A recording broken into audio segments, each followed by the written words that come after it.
Okay. Kita mula Okay. Hi, good evening everyone. Thank you for watching this live video. Our webinar session today is about the topic that been given is the benefits of studying at UKM as international student. Okay, for today we have 3 panels. The first panel is Miss Jurina Norden, Marketing Manager from Center of Education Extension, UKM. The second panel is Mr. Megat Sharifuddin, Assistant Registrar, UKM. And the third panel is Dr. Lailatul Qadri Zakaria, Program Coordinator for Faculty Information Science and Technology, UKM. Okay, before we go for our panel to ask the question about how to, and what the benefit of studying in Malaysia, I introduce you about our Facebook Live. If you have, during the Facebook Live, if you have any question, you can always direct contact with us. You can always either contact through our Facebook page, you can use Facebook Messenger, or you can use our Telegram channel. You can search for Ask UKM, ASK UKM, or you can always email us at marketingpkp@ukm.edu.my. I repeat, marketingpkp@ukm.edu.my. Okay, let's proceed. For our panel first panel, Miss Jurina. Okay, can kindly briefly explain to us what is UKM is all about? Can you briefly explain to us what is UKM and why international students must come to UKM and study here? Please, Miss Jurina. Okay. Hello, good evening, everyone. Thank you to our handsome moderator for today, is Mr. Ali. And it was my pleasure to welcome everyone here to join our official webinar in conjunction of our virtual information day today. We are talking about the benefits and all about UKM, University Kebangsaan Malaysia. Generally, everyone's locally, everyone's known as a University Kebangsaan Malaysia, but internationally, we have known as the National University of Malaysia, that we are located in Bangi, and also, okay, maybe I can show you something that we presented to you. It's actually why we choose UKM and some information about the UKM roughly. Okay, 1 second.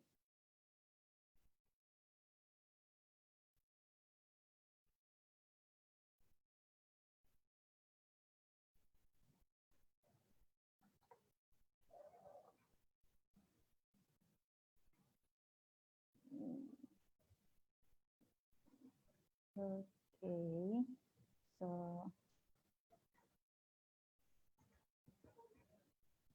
let me share something here.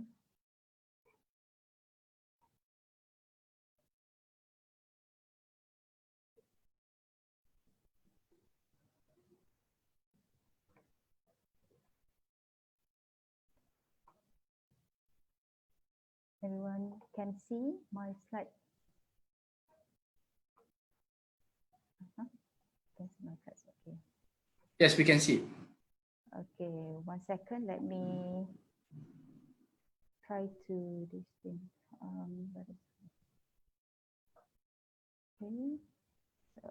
Okay. So here you go.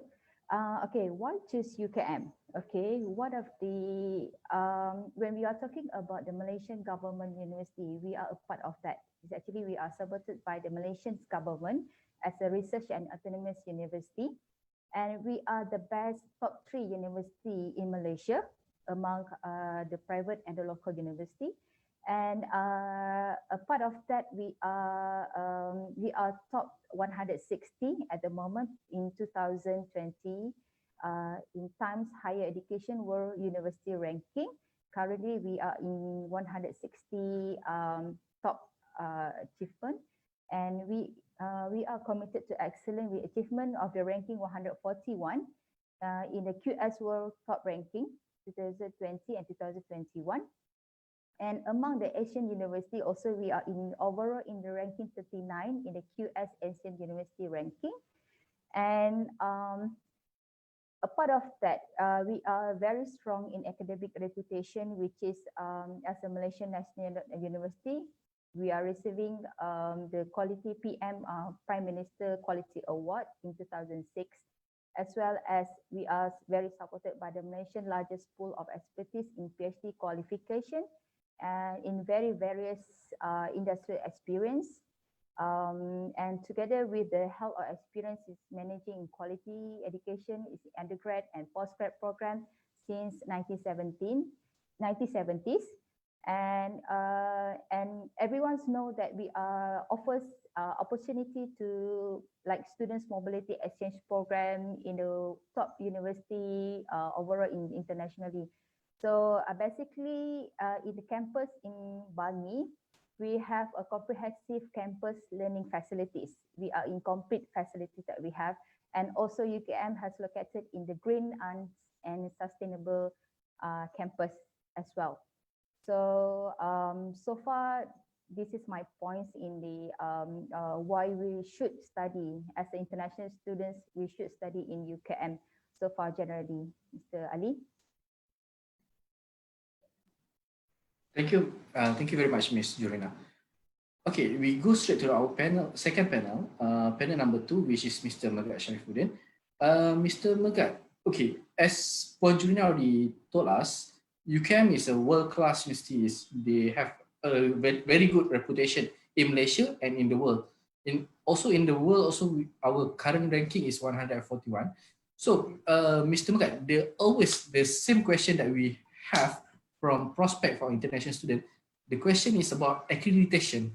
Can you explain more what about UKM and which country and how being accredited around the world and what is the future for the student? Okay, thank you very much, Mr. Ali, the moderator for our virtual info day today.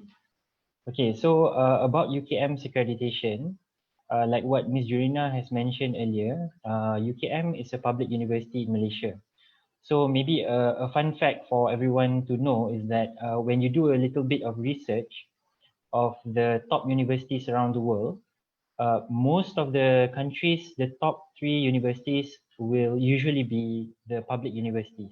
Okay, saying that, UKM also has a lot of collaborations around the world with established companies and institutions, whereby when the students decide to pursue their higher education elsewhere, it's not an issue for them to pursue maybe masters or PhD or even work outside of Malaysia. Okay, so I'll just explain about the accreditation that UKM has at the moment. Okay, so before we go global, okay, I'll just start with the local accreditation that we have here in Malaysia. So for all of you to know, UKM, the programs in UKM are accredited by the MQA in Malaysia, which is Malaysian Qualifications Agency, okay, which was set up to accredit academic programs provided by the educational institutions in Malaysia. So UKM programs are in that list of accredited programs as well. Okay, so but what about the programs? Okay, so the programs in UKM, I'm not going to mention all of the programs. I'm just going to touch on a few programs that have already been accepting international students for the past few years. Yeah. So, for example, one of our top programs, which is the engineering programs, for example, it's accredited by the Washington Accord. Yeah. So let's say if they decide to go to Germany to pursue a career there, or maybe Russia or anywhere else in the world, when they present a UKM certificate, it's not an issue for them. They know that it's a public university and they can actually use it there. Okay. But what about other programs? Yes, all of the other programs are accredited as well. For example, accounting. For accounting programs, graduates from accounting program can be exempted from a few papers from the ACCA examinations. Yeah, but I will not go into details about that. I'm just telling you generally.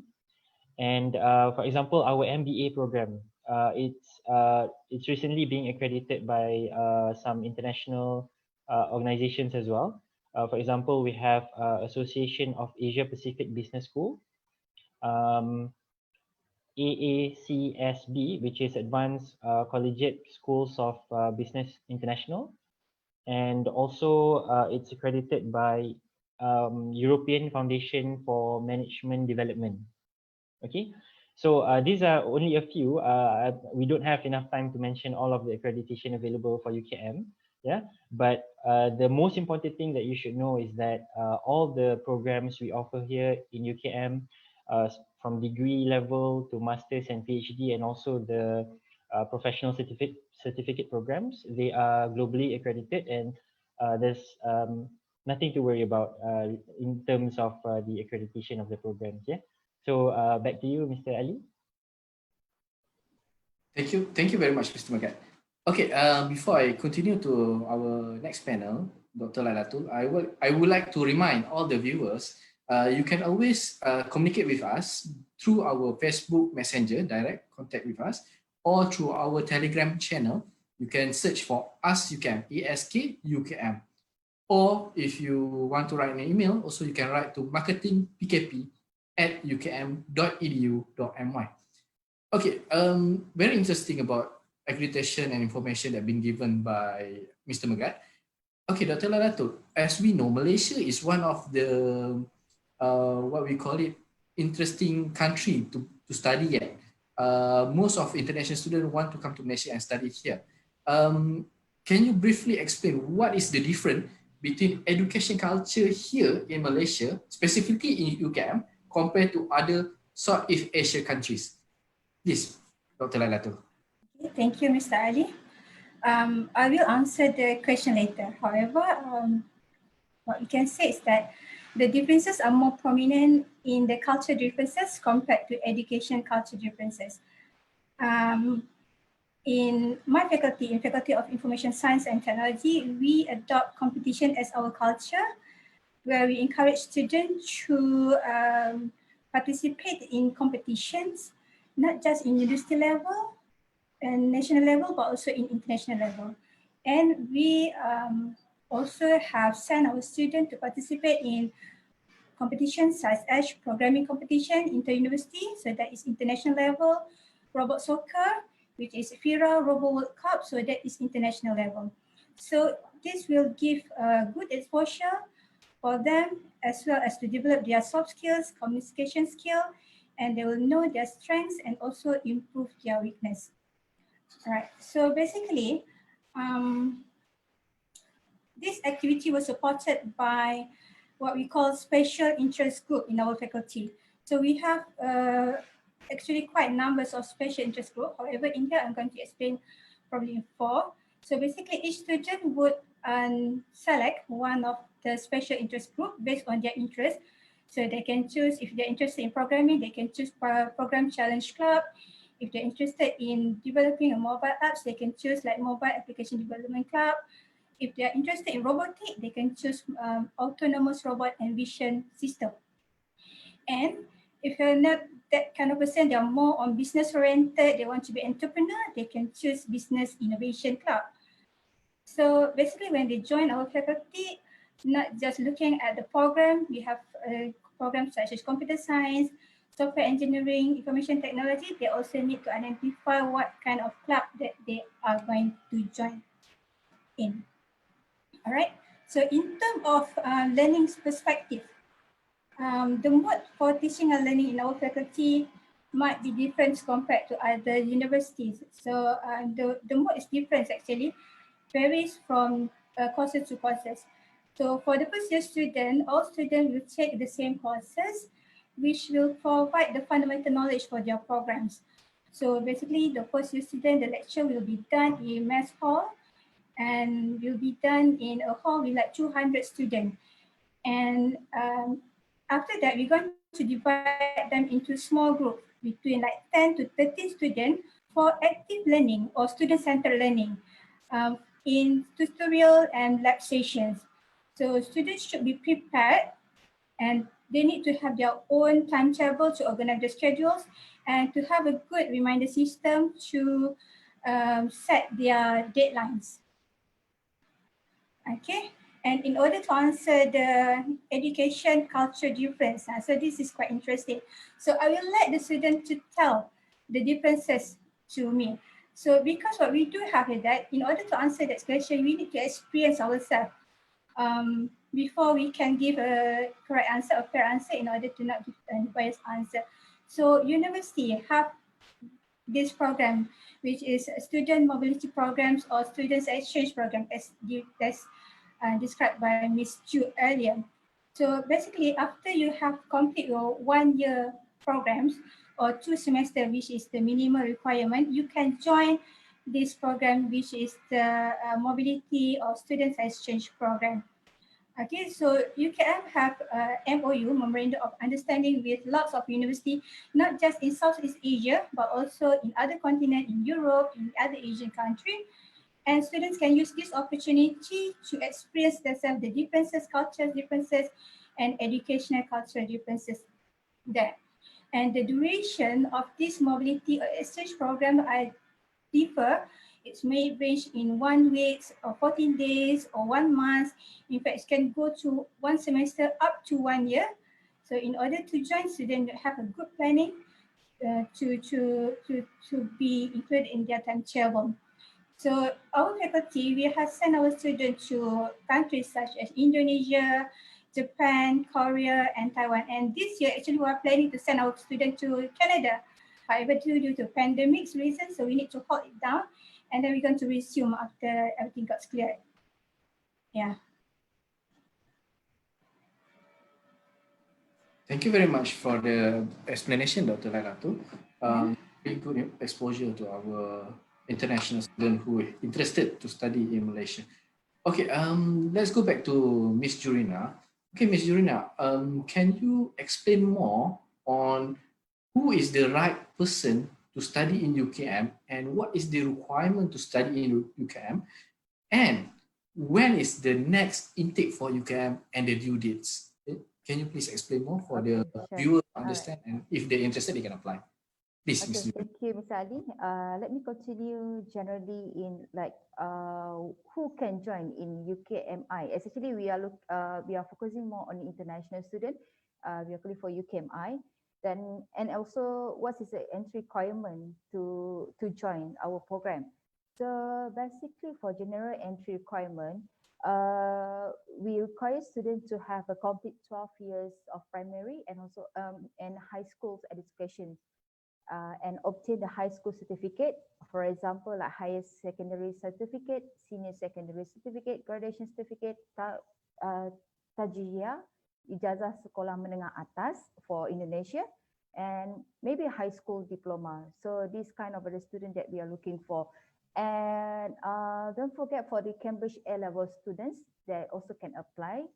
And also to meet the minimum entry requirement for the English set by the faculty, the entry requirement for English requirement, which is that we need IELTS and also TOEFL, and pass our UKM interview, which is some of the faculty that required students to sit for the interview, and also maybe some of the prerequisite requirement for the faculty specific program in the specific program.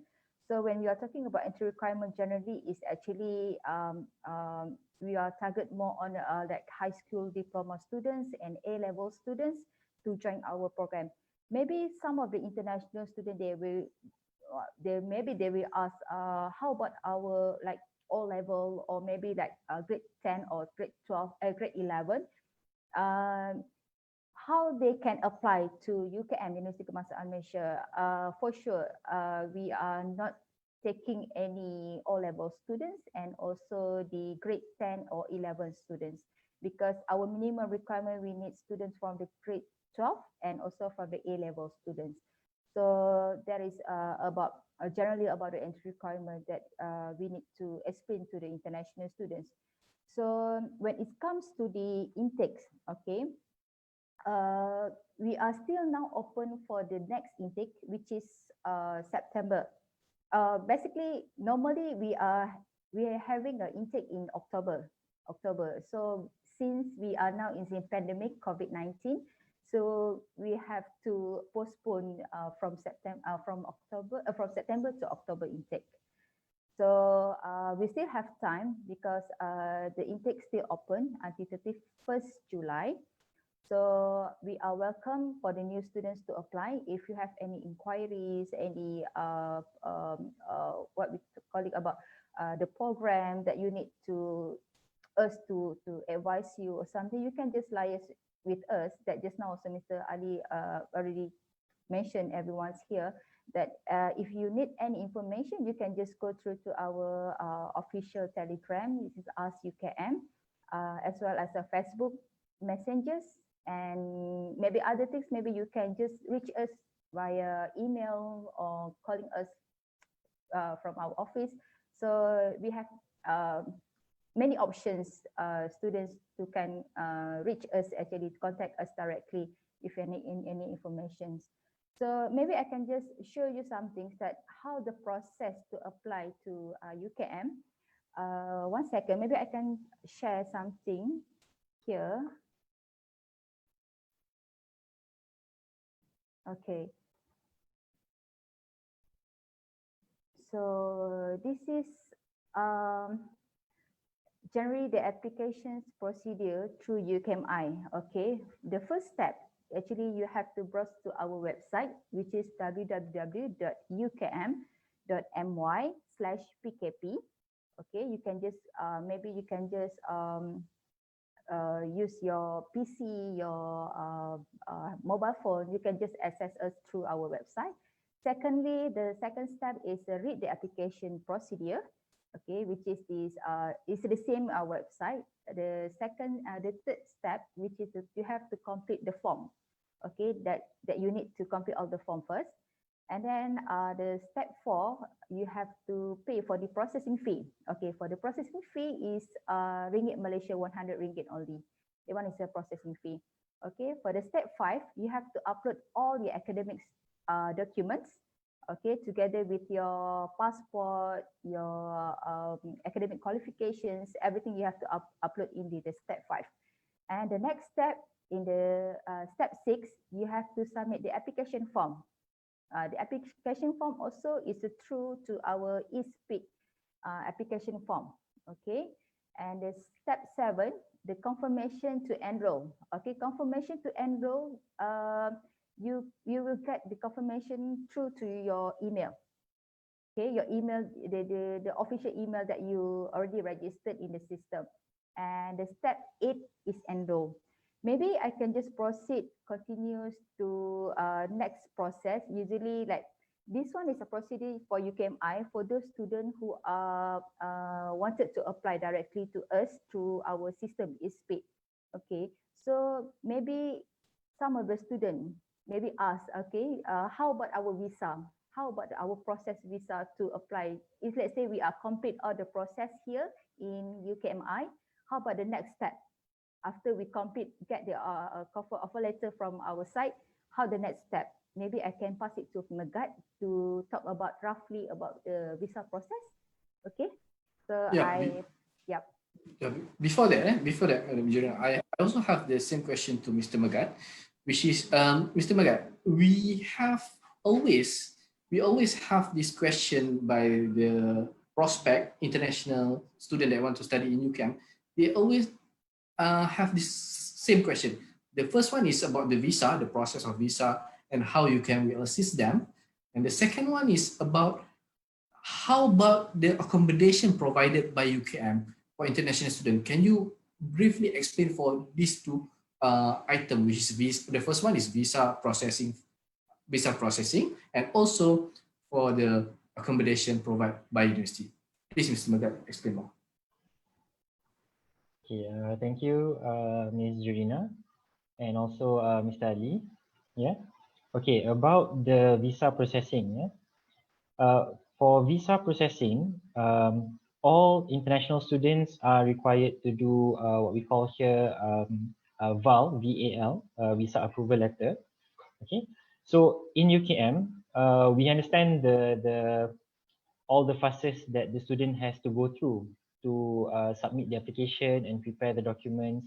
So what we have here under our center PKP in UKM, we have a specific department that actually handles the visa processing on behalf of the student.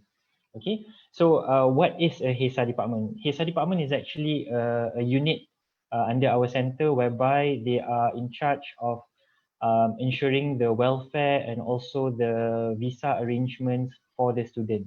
Okay, so what I was informed by the HESA department is that all international students who has already gotten the offer to study in our university, if you need help in processing your visa arrangements, you can actually just email the documents to our HESA department. The contact information will be included inside the offer letter that is given to all the students. Yeah.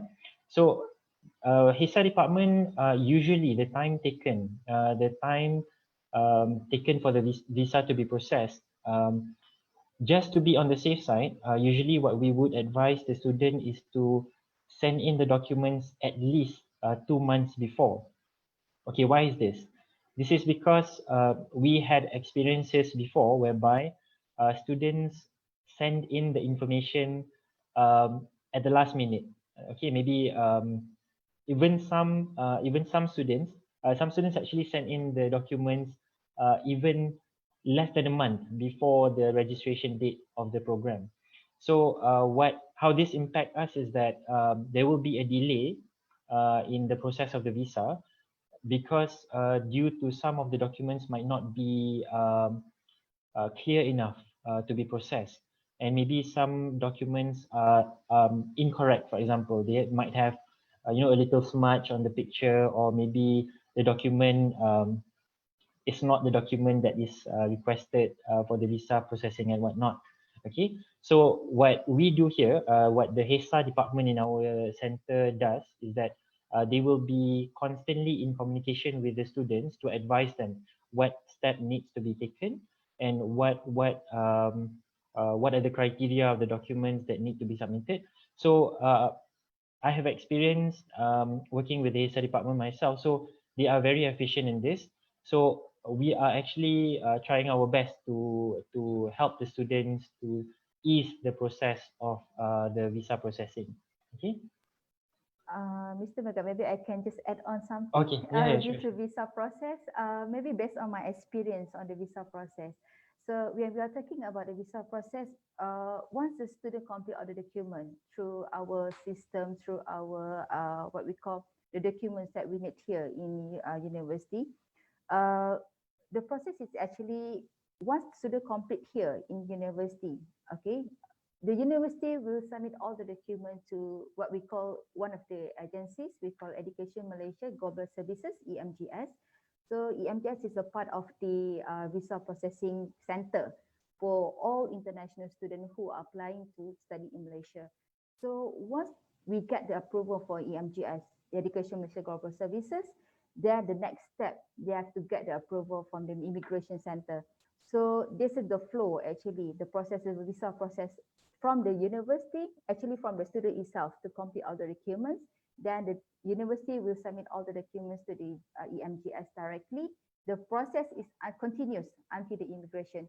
So usually the process might take, if we are talking about from the university to the immigration until the visa approval is out, it actually is roughly around maybe 1 to 2 months. It depends on the documents. So that's why this international student must be alert about the document that you have to submit it to the visa center. So maybe I can pass to Amagat. All right. Okay. Thank you very much for the additional info, yeah, Ms. Jurina.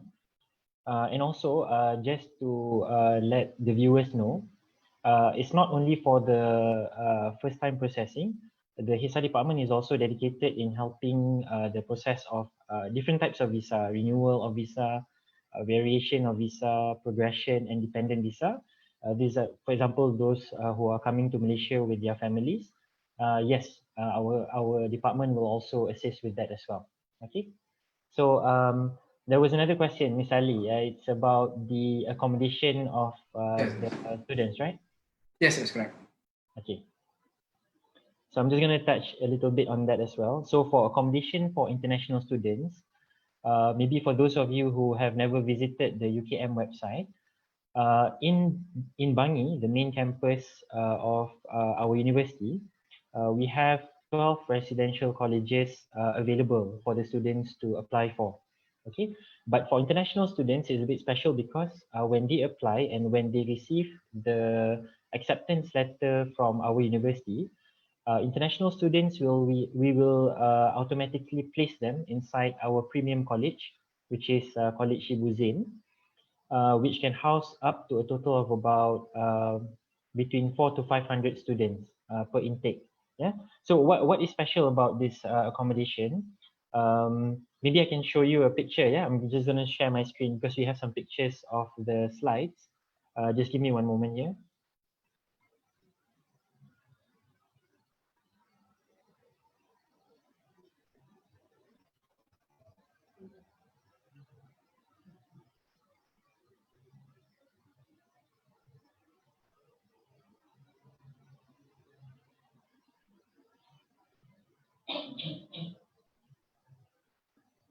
Okay.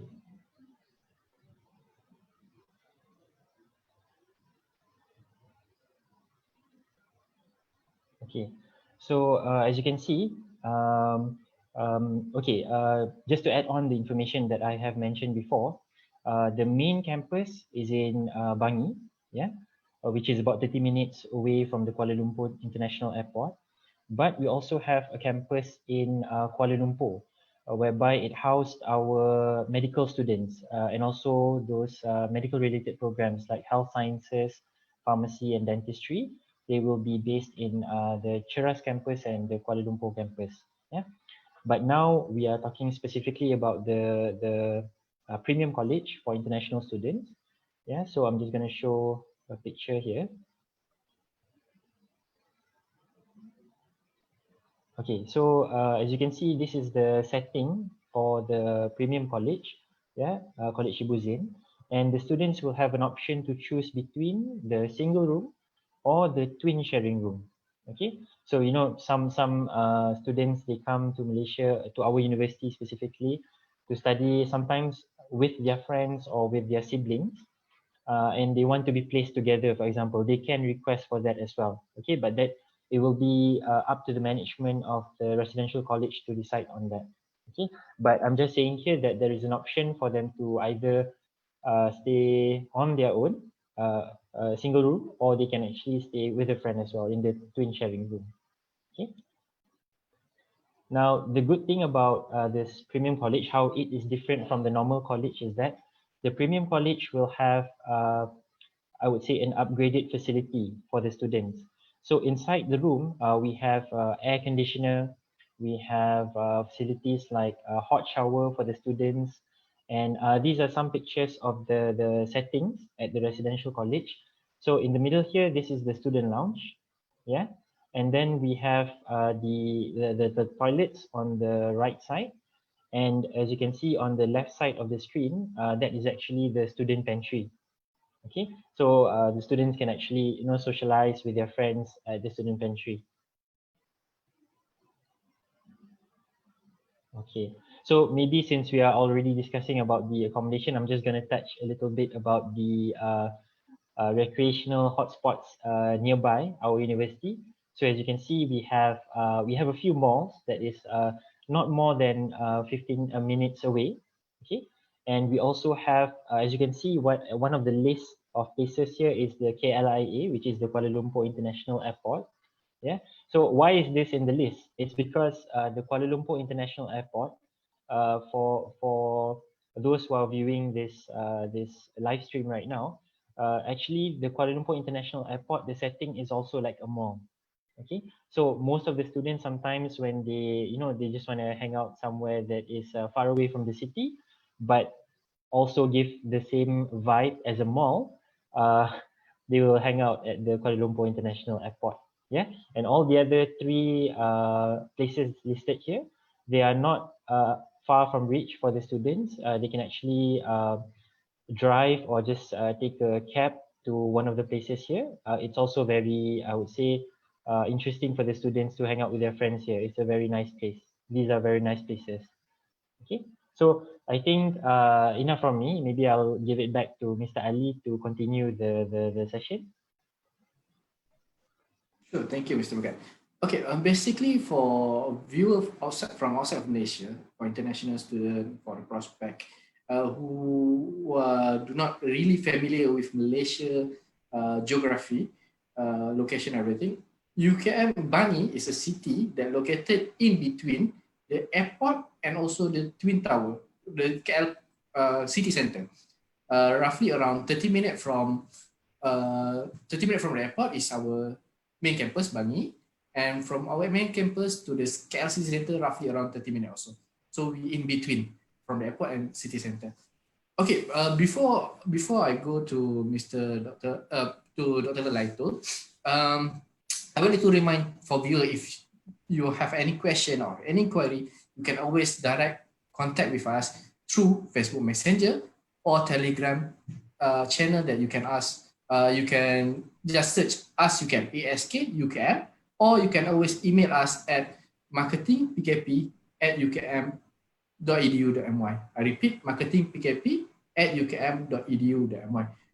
Okay, let's go to our third panel. Dr. Lailatul, basically, student always ask, the prospect always ask, what is the language used in lecture? And second question is, can UKM international student graduates work in Malaysia? This is also one of the most famous question from the international student. Can you please explain about this, Doctor? Thank you. Thank you, Mr. Ali.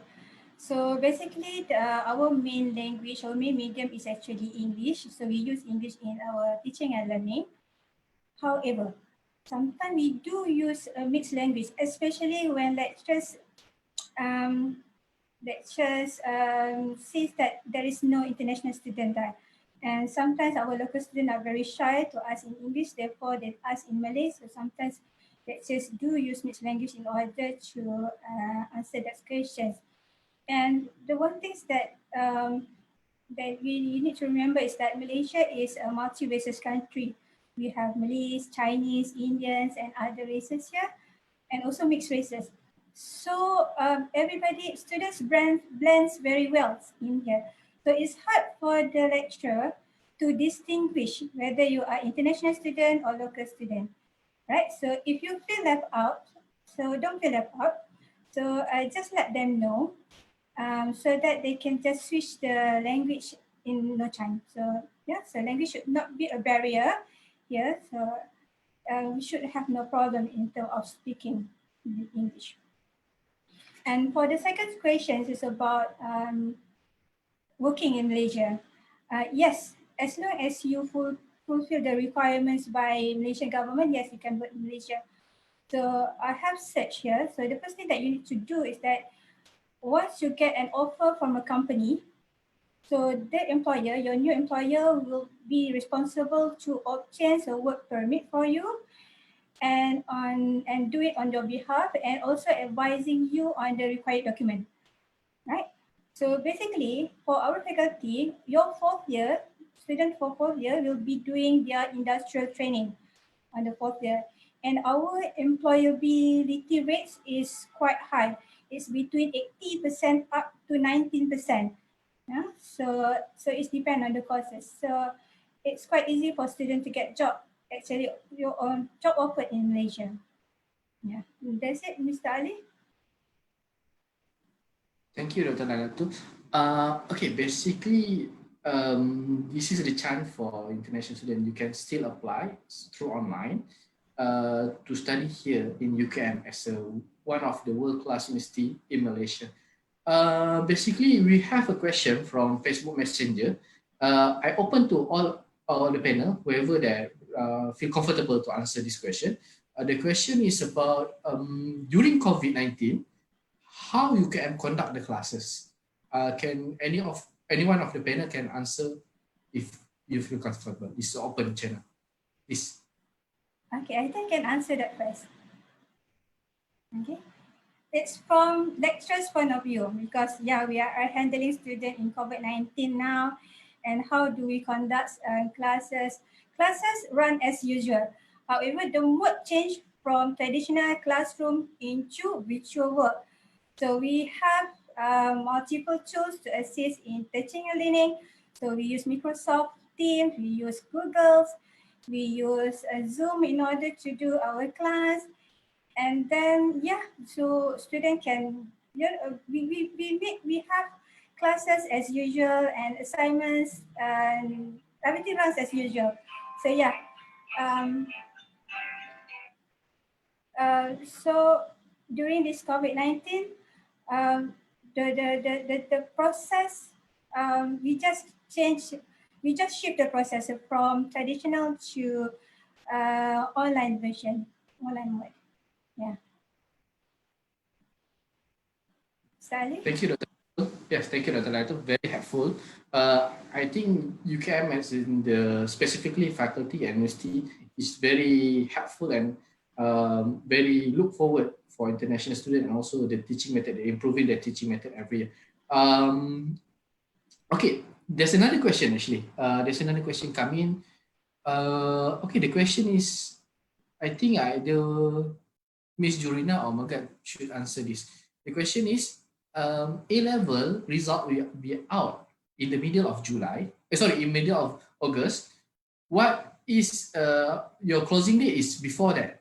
How can you reorganize the application process because the result will be out after your application date?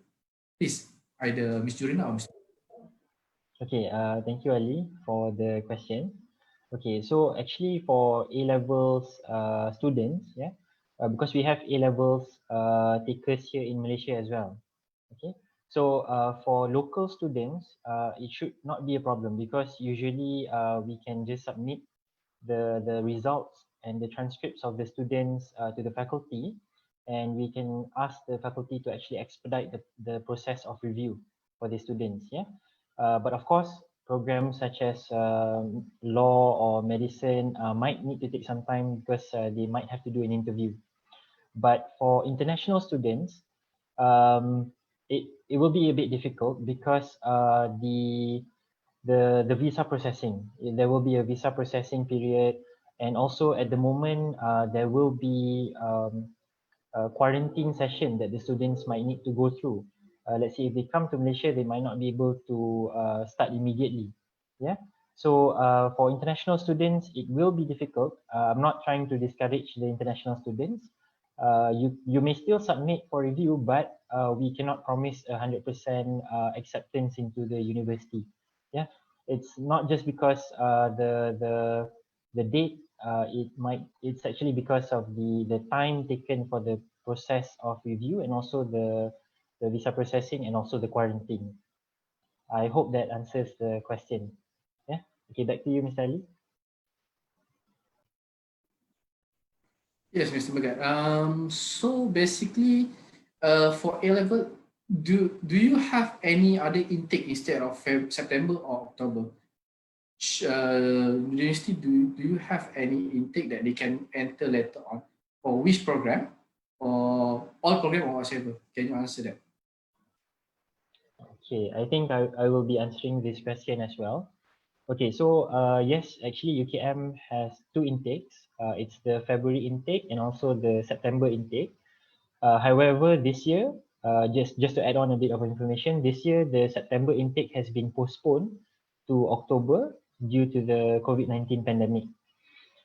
For the February intake, to answer your question, no, not all programs are available for the February intake. Why is this? Because most of the programs offered by UKM is actually following the international academic schedule. So in order for everybody to graduate on time, most of the programs are offered for the September intake. But there are programs available for the February intake, such as programs offered by the Faculty of Information Science and Technology, and also we have programs offered under the Faculty of Economics and Management as well. I think we have quite a number of programs available, but not all programs are available for the February intake. Yeah. If you have any questions about the list of programs being offered, you can actually ask us through the Telegram that we have set up for questions from the students. No worries. Okay, back to you, Ms. Ali. Thank you very much for the insight, Mr. Megat. Okay, basically, I would like to conclude this session, this webinar session today, by saying that UKM is welcoming the international students, and also international students should take these chances to study in world-class university and top-class university in Malaysia, and also all the staff and also the lecturers and also the professor here very welcoming the international student, and you do not need to worry about our quality accreditation, all this, because we are world class. And aside from that, if you still have any question of any query, something that you still do not understand, you can always contact us through the channel that I told you before, like me remind it, Facebook Messenger in our PKP UKM, or Telegram Ask UKM. You just search ASK UKM, or you can directly email to us at marketingpkp@ukm.edu.my. I repeat, marketingpkp@ukm.edu.my. Okay, before I end this session, I would like to thank Ms. Jurina for your time, and Mr. Megat, and also Dr. Ladatu for all this time and for all the input, and very helpful for today's session. Thank you very much, and then I end this session. Assalamualaikum.